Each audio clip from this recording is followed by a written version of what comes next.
Muito legal. Mas você começou a viajar depois que você se formou em História? Ou foi Não, já antes? eu me formei em História antes. Eu fiz História por hobby, então eu nunca exercia a profissão nem nada. Eu fiz porque eu gosto de História.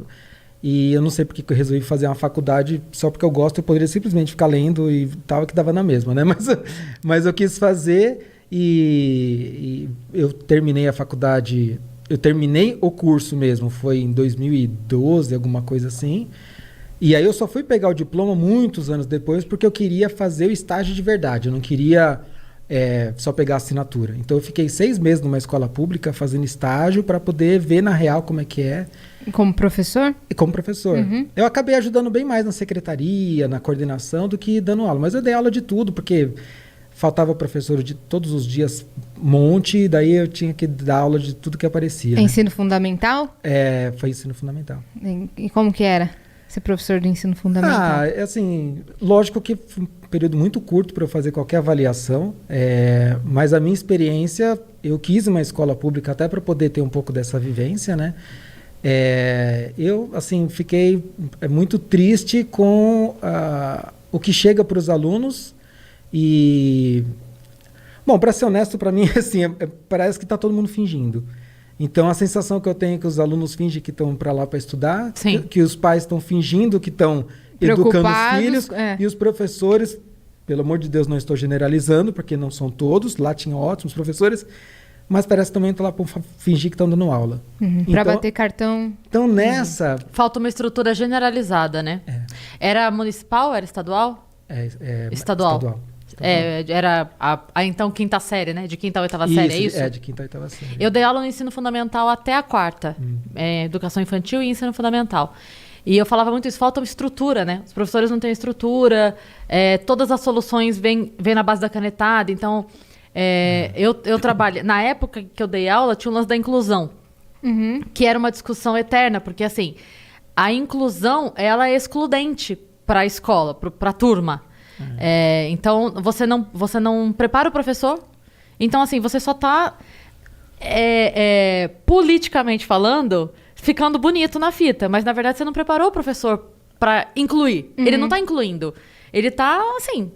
É o que você falou, é um fingimento, assim. Porque se o professor não procura por conta própria fazer um curso, buscar aprender Libras, buscar por conta própria, ele não tem. Dificilmente tem esse acesso. Mas de alunos especiais, né?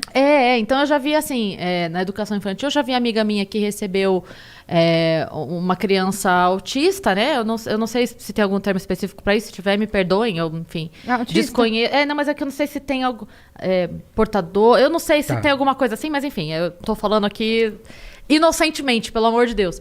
Mas que ela tinha muita dificuldade porque ela precisava ficar, eram crianças pequenas, assim, de 3, 4 anos. Então, ela precisava ficar com ele o tempo todo no colo. E aí, assim, ela tá incluindo esse ou tá excluindo os outros 29? Minha mãe, ela trabalha como auxiliar de vida escolar numa escola da prefeitura e ela faz justamente esse trabalho. Ela cuida das crianças com necessidades especiais. Então, a professora continua dando aula e a minha mãe dá uma atenção maior para ajudar aquele aluno a realizar as atividades, a se enturmar com os outros colegas numa escola da prefeitura. Eu acho... Aluno de, assim, de 2, 3 anos, 4 anos. Falando brevemente, assim, como pedagoga, porque me formei nisso, mas eu sempre acreditei que tinha que ter a inclusão social, a inclusão da convivência, mas não a inclusão da educação, porque essas crianças precisam de um lugar específico que atenda a elas na questão educacional. Então, assim, essas crianças frequentarem a escola sem uma obrigação, por exemplo, ir 2 vezes por semana, participar da aula de educação física, ir 2 vezes por semana e participar da aula de artes. Beleza. Agora porque acontece um jogo duplo aí que nem essa criança consegue acompanhar, e se a professora é complacente com o não envolvimento dessa criança, que ela tem que ser porque ela não consegue acompanhar, ao mesmo tempo os outros fazem, por que ele... então também não vou fazer. Ele não faz isso, passa de ano. Entendi. A criança não entende muito bem por que a professora não briga com ele, porque ele não fez a tarefa. Então. Né? Pode falar. Eu só queria deixar claro, porque às vezes também, de repente, alguém vai começar a falar que eu tô falando que todo professor tá fingindo. Não é isso. Você deixou bem claro que você não generaliza. Claro. Porque assim, o que eu via lá, né? Então, quando eu chegava de manhã, tinham 17 turmas. Todos os dias, obviamente, tinha que ter às 7 da manhã 17 professores. O normal era ter 12, 13, isso todos os dias. Isso significa que tinham muitos professores comprometidos, mas tinham muitos que não estavam nada comprometidos. Né? Você chegava na sala de aula, eu posso estar com aquela história de papo de velho, mas na minha época as salas eram todas, as carteiras alinhadinhas, todo mundo sentadinho, lá eram divididos em clãs. Então tinha um grupo com as carteiras todas amontoadas num canto, que era a turma que dormia. Aqui era a turma do funk, ali era a turma do videogame, aqui era a turma da maconha. Cada grupo era um grupo. E eles ficavam com a carteira virada de costas pro professor. Uhum. E eu cansei de entrar em sala só para assistir a aula do professor, então isso não era comigo, era com todos os professores. E aí tinha sempre, de uma sala de 30, 40, tinha 5, 6, que eles catavam a carteira e levavam para frente para conseguir ouvir o professor. E o professor, ele desistia de tentar dar conquistar o silêncio da sala.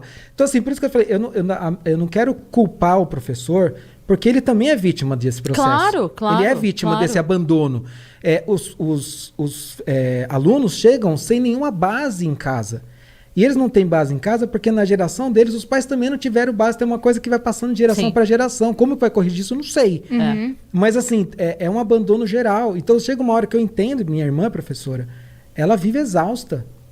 Que não consegue. É exaustivo. Então tem alguns professores que falam, olha, quer saber? Não vou mais ficar dando murro em ponta de faca. Então, eu não estou fazendo nenhum juízo de valor, mas assim, e também, como eu falei, longe de eu ter experiência suficiente para poder avaliar. Claro. Desse curto período que eu tive, eu encontrei pessoas excelentes, principalmente as pessoas da coordenação, que foi onde eu fiquei, eram pessoas assim, excelentes, que queriam fazer de tudo para poder dar uma boa educação, mas não tinha... não tem a base. Não tinha suporte. Eu devo ser, do que é tenho certeza, eu devo ser mais velha que você também. Eu lembro que na minha época de criança, eu lembro que eu cheguei da terceira série, primeiro dia que eu cheguei em casa, minha professora era demônio, assim, ela tacava giz na cabeça, ela gritava, ela pegava o apagador, ela batia na beirada da tua mesa, assim, nossa. Já tive uma assim também. E eu lembro perfeitamente que no primeiro dia que eu cheguei, eu tava com o olho arregalado desse tamanho. Não parece, mas eu fui uma criança comportada. E eu cheguei assustadíssima. Eu falei, mãe, a professora brigou com o menino. Só que a minha mãe virou pra mim e falou assim, e quando for você? Se um dia for você, eu também vou brigar. Então, eu sinto que isso mudou. Porque hoje em dia, quando a professora briga com o aluno, os pais vão pra cima do professor. Né? Eu lembro que a minha mãe me deu uma bronca prévia. Sorte sua que não foi com você. Porque se um dia ela brigar com você... Se você chegasse com alguma reclamação de professor em casa, a bronca vinha em você. Nossa. O corretivo vinha em você. Hoje em dia, é aquela piadinha, né? Que o aluno chega pro professor e fala, professor, é melhor você tomar cuidado. Daí ela fala, tomar cuidado? Porque meu pai falou que se eu repetir de ano alguém vai apanhar. Exatamente. Mas isso. Eu vim dessa época também. Eu vim dessa época e... Por sorte, não só sorte, eu sempre estudei em escola particular e eu falo que não por sorte porque minha mãe trabalhava em 2 turnos para conseguir pagar a escola, eu tinha bolsa e eu pago os meus estudos desde a 6ª série do fundamental. Você? Eu. Então assim, eu comecei a trabalhar com 11 anos de idade, numa época que isso era quase aceitável, e na escola, eu trabalhava na escola de faxineiro. Eu trabalhei com 12 e com 13 anos na escola de faxineiro para poder ajudar, porque eu tinha bolsa. Meu Deus! Então, assim, eram tempos loucos, né? Então, eu sou de 79, então vocês façam contas aí. Então, eu tenho 42 anos, não sou tão velho, mas, assim, eram tempos diferentes. Hoje a gente fala isso, para quem é mais novo, fala isso é impensável, mas eram tempos diferentes.